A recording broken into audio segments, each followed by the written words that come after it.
გუშინ დაიწყო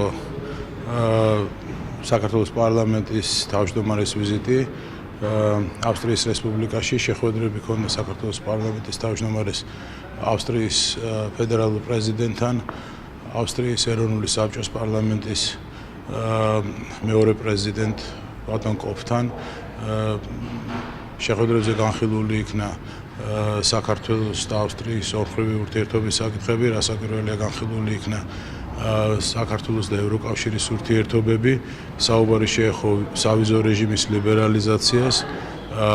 ავსტრიის პრეზიდენტმა დაადასტურა კიდევ ერთხელ, რომ ავსტრია მხარს უჭერს საქართველოსთვის ვიზო მიმოსვლის დაწესებას. რასაკვირველია ვენაში ყოფნისას პარლამენტის თავმჯდომარე შეხვდა ეუთოს გენერალურ მდივანს ბატონ ლამბერტო ზანიერს. განხილული იქნა კონფლიქტის საკითხები, საქართველოში კონფლიქტის საკითხები, მდგომარეობა საქართველოს ოკუპირებულ ტერიტორიებზე. ბატონი ზანიერი თვითონ იმყოფებოდა მიმდინარე წელს საოკუპაციო ხაზზე, მან ძალზე კარგად იცის ჩვენ ქვეყანაში შექმნილი ვითარება. ჩვენ შეხვედრა ჰქონდა მედიის თავისუფლების საკითხებში ეუთოს წარმომადგენელთან, ქალბატონ მიატოვიჩთან. განხილული იქნა საქართველოში მედიის თავისუფლების საკითხები, მედია პლურალიზმი. ბუნებრივია საუბრისას განიხილეს რუსთავის გარშემო შექმნილი ვითარება. ბატონი დავით უსუფაშვილის ჰქონდა გამოსვლა, საჯარო გამოსვლა,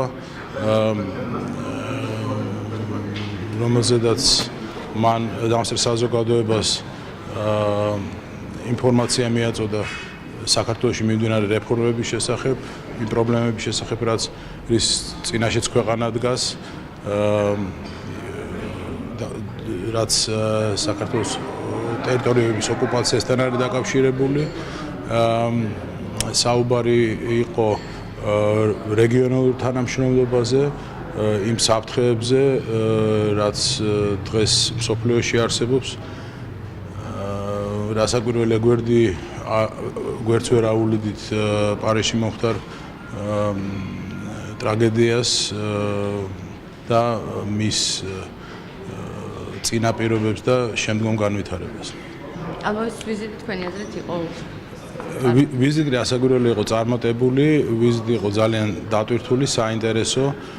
საქართველოს პარლამენტის თავმჯდომარე შეხვდება დღეს კიდევ აქვს ორი მნიშვნელოვანი შეხვედრა ეუთოში აკრედიტებულ ელჩებს, ეუთოში